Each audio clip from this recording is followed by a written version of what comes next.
Всем привет! И это вторая часть ремонта в нашей малышке-кофейне.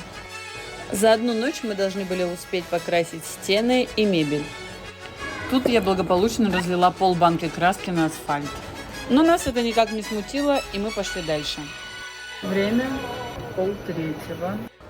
Тут у нас еще есть силы, и мы бодры и веселы. Время 3:30 утра. Мы красили одну часть стены, пока она сохла, красили вторую, и чем светлее становилось на улице, тем больше хотелось спать. На сегодня все, а вы оставайтесь с нами и смотрите, что же получилось в итоге.